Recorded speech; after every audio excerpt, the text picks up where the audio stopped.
Good afternoon, everybody, and happy Friday to you. I'm going to welcome here to the podium William Brownfield, who I think you know is our Assistant Secretary of State for the Bureau of International Narcotics and Law Enforcement Affairs. In that role since 2011, he oversees a bureau responsible for leading programs that combat illicit drugs and organized crime and support law enforcement and the rule of law. As you know, yesterday, the Assistant Secretary appeared before the Senate Committee on Foreign Relations, where he addressed the threat of transnational criminal organizations. Today, however, he's going to focus more specifically on INL support in Central America. So I'm going to bring him up here. He'll have a few comments at the top, and then we'll get to some Q&A. As we've done before, I'm going to stand off to the side here, and I'll moderate the Q&A, and then when that's complete, we'll get right into the regular daily briefing for the day. So with that, Assistant Secretary Brown. Thank you, Jefe, because this is, after all, a Central America briefing. Ladies and gentlemen, I am Bill Brownfield. I am the Assistant Secretary for Drugs and Law Enforcement. I oppose the first. I support the second. My real function today, as you can all imagine, is somehow to keep you entertained for a couple of minutes while you are stuck in this windowless room, while conceivably the finest afternoon that Washington will see this entire summer is occurring outside without our participation. We are at about the 6-month mark from when the United States Congress approved the appropriation of an unprecedented roughly $750 million to support United States government efforts in Central America. So it is not a bad time for us to take a look at what is happening there right now. That amount which comes to me is about a third of that $750 million for security and law enforcement. That is one part of what the United States government writ large is trying to do with its three-part strategy in Central America. Prosperity, which speaks for itself, economic development, trade, governance, which is to make the institutions of government work in a way that delivers value for the people of Central America, and security, by which we mean managing, reducing, and ideally eliminating violence and violent crime, which produces some of the push factor driving tens of thousands of citizens of Central America to seek residence in other countries, including the United States of America. Our piece of this program is what we call the three-part, I'm into threes today, three-part strategy, bottom up, by which we are trying to support programs at community level that have an impact on people who live in the communities, walk on the streets, and work in those countries. Top down, by which we mean reform of institutions, training and creating better performing law enforcement, prosecutorial skills, courts and corrections, and finally, support for operations, those units, those organizations that are in fact providing on a day-by-day basis the actual enforcement of the laws, management, control, and protection of the borders, control of seaports and airports throughout Central America. We've had some cool results in the course of the last 12 months. We are working in an unprecedented way with USAID on what we call the place-based strategy, not a new strategy. It was first developed in a city called Los Angeles in the southern part of California, and cities like Juarez, Mexico, and Medellin, Colombia have pursued it as well successfully, by which we identify precisely certain zones in cities or even in rural areas, and then provide a specifically targeted developmental and security approach to that zone. We have made some pretty cool progress in terms of efforts to control gangs, both law enforcement efforts and efforts to provide alternatives to the particularly vulnerable youth in poor neighborhoods that are otherwise very susceptible to gang recruitment. You have seen in at least one country, Guatemala, how an anti-corruption effort can truly succeed. The organization is called CICIG. We have been supporting it now for 7 years. And for those of you who missed this story, at the end of last year, with CICIG's investigations, virtually the entire previous government of Guatemala was removed due to allegations, not yet prosecuted, but allegations of corruption. And finally, there are an impossible to name in their entirety number of special law enforcement units and task forces that provide enforcement on issues such as major crimes or special victims or border-related issues or counter-narcotics or gang units. In other words, we have not been sitting on our hands over the last 6 months since the congressional appropriation, or the last 7 years since the CARSI effort started here in the United States of America. Where we have engaged with the place-based strategy, homicides are down. The entire government of Guatemala has been replaced. In Honduras, big chunks of the Honduran National Police have been purged because of allegations of corruption. There are more than 50 locations in Guatemala, Honduras, and El Salvador where there are now model police precincts, which will become the core for a place-based strategy, and more than 60,000 Guatemalan, Honduran, and Salvadoran youth have gone through what we call the Gang Resistance Education and Training Program, or GREAT, to give them some protection from recruitment by the gangs. That, ladies and gentlemen, is my summary of where we are. And now I invite you to go on the attack.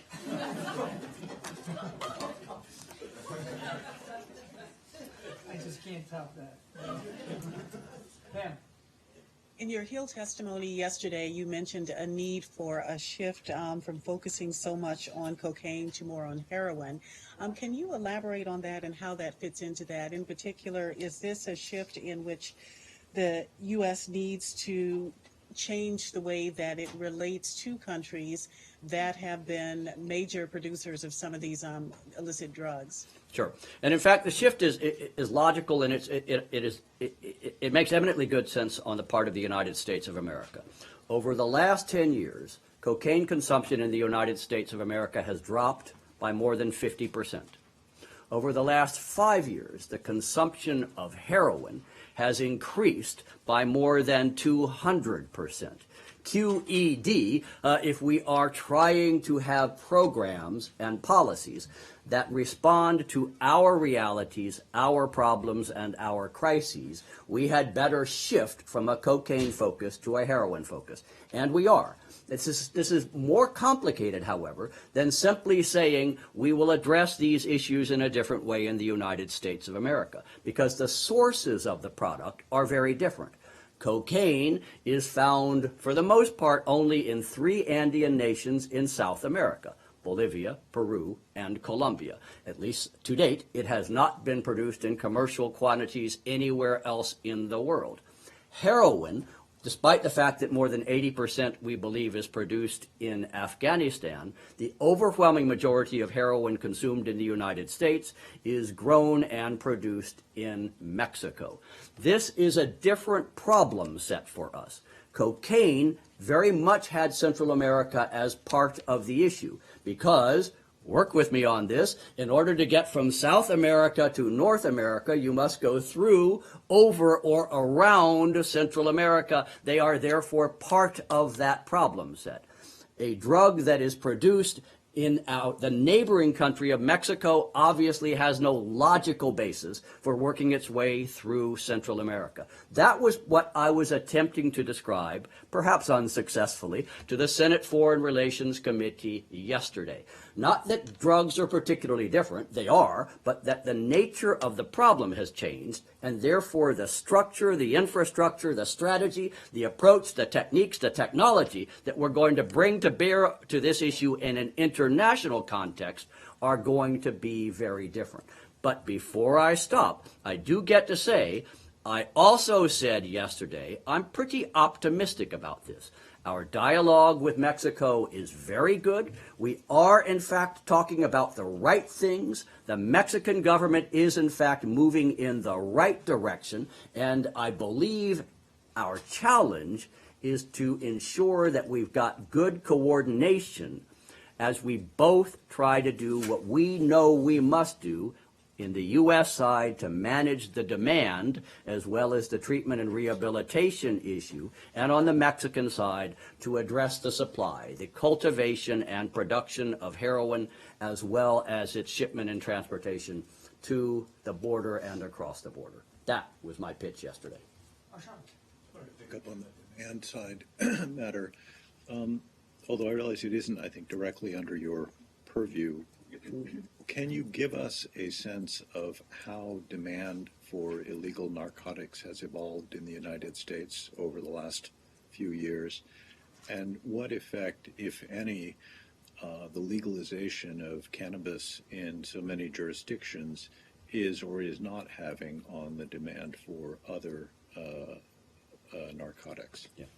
Yeah, you got a bit of the demand answer from what I was just saying. Part of the shift, the transition in the United States of America, and each country is different, but here in the United States of America, the story of the last 10 years probably, and certainly the last 5 years, is that the demand for cocaine has dropped dramatically.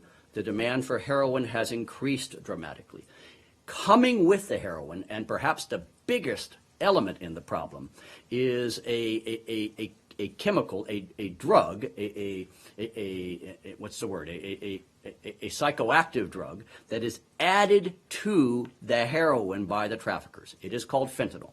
It is overwhelmingly produced in China, and much of it enters the United States, most of it via Mexico, where it is mixed and combined with the heroin. And ladies and gentlemen, it's the fentanyl that's killing us by the tens of thousands every year, not so much the heroin. The fact that the heroin user thinks he or she is just taking heroin and discovers that instead it's fentanyl, a product that is like 30 to 50 times more potent, more powerful, and more dangerous than is the heroin. That's the challenge that we are dealing with right now in terms of demand.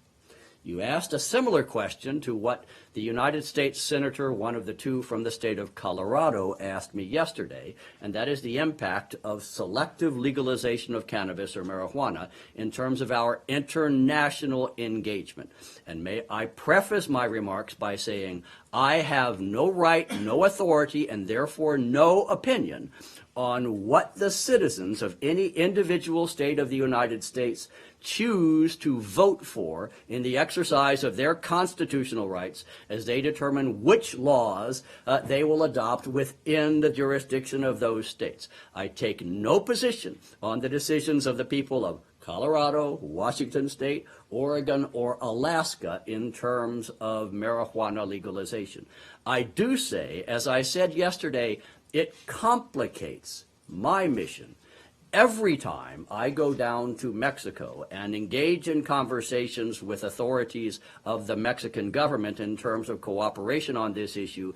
I hear about legalization and, in a sense, how can we ask for cooperation on this issue when states in the Union are legalizing marijuana and cannabis in the United States of America. Now, I would like to think I'm not an idiot. I've been in this business for 37 years. I have an answer to that question, and it's not a bad answer. But at the end of the day, it does complicate, at least, this discussion, this dialogue. My question was actually slightly different, which was how is the selective legalization of cannabis, to your knowledge, affecting demand for other drugs within the United States? Is there a substitute effect? People are going with what's legal and therefore not going for things that are illegal and therefore potentially, expose them to penalties? I mean, is there any causal effect in terms of demand? Maybe it's not been around long enough to study. I don't know. It may be that, but it definitely is an area where I'm normally willing to opine on almost any issue on the planet.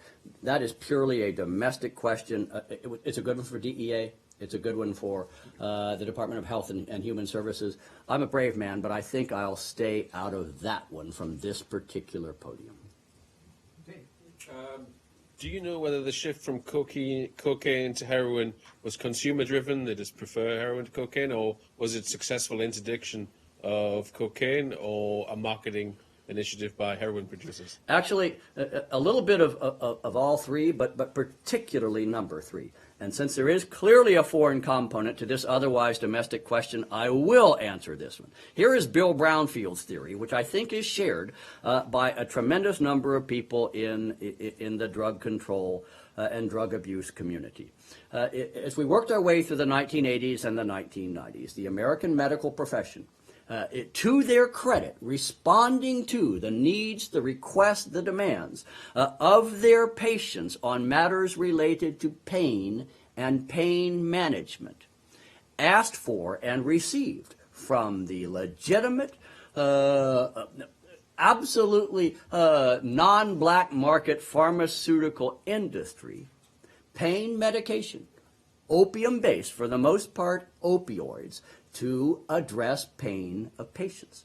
For about 15 to 20 years, this medication was widely prescribed because patients were asking for it, not as some criminal conspiracy to create a dependency for opioid-based pain medication. As we moved into the 21st century, we then had a large segment of our society, this is a U.S.-specific response, that had developed a dependency, if not an addiction, to opioid-based pain medication. As that dependency and addiction spread more broadly into communities, those who produce and market heroin spotted an opportunity to develop a market. And what did they do? Despite the fact that they are a criminal enterprise, they did what any good lawful enterprise would do. Identified the market and offered their product substantially cheaper than the alternative. If you were to say, which was a good guess, that in order to get a black market opioid-based pill, you might pay $40 on the black market. They could offer the same amount of buzz through heroin for $10. What then happens? Those that have this addiction or dependency turn to heroin because it's much cheaper and to a certain extent easier to obtain. And Bob's your uncle, 15 years later, we've got ourselves a genuine, authentic, unquestioned heroin crisis in the United States. Something that we have not seen, by the way, ladies and gentlemen, since the late 1940s and the early 1950s, the immediate aftermath of the Second World War, when huge amounts of morphine hit the U.S. black market at the conclusion of the Second World War, when it was no longer needed for combat purposes. That's how long it's been since we have had to deal with this sort of crisis, and to a very considerable extent, that's how far behind the power curve we are in terms of how to deal with it. And I know you're going to throw me out of here in just a second. I will say one group that actually was slightly ahead in this regard, if you will permit me to say so. It's called INL. It's a bureau in the Department of State. Why? Because during the last 50 years, when the rest of the world, we did not really have a heroin issue, other chunks of the world did. And we have developed curriculum in terms of demand reduction, treatment, education, which we were applying in places in Latin America, Afghanistan, Pakistan, Burma, which in fact we've now had to flip back from overseas and apply it here in the United States of America. What goes around comes around. I am now done. You may eject me if you wish. I think we're going to let you take one more. Oh, wow. And then we're going to kick you out. He's going to kill me on this one. Thanks. You talked about anti-corruption programs and results largely in terms of officials and law enforcement officers that have been removed. I was wondering what kind of steps are being put in place to ensure that incoming replacements aren't equally corrupt or aren't succumbing to the same issue. Yeah. By the way, when I say government officials in Guatemala, you all do realize that I'm talking about the previous president of the Republic of Guatemala and his vice president, both of whom have been formally accused, I believe, formally charged as of this week, and much of the cabinet. This was not a kind of a pro forma sort of thing. Now, you ask a valid question, but you got two different categories.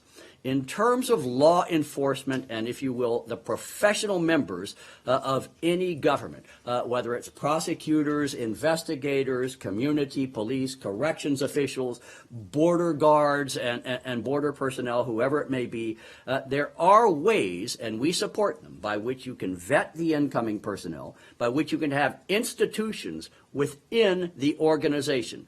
In police, at least in the United States, they are normally called internal affairs divisions.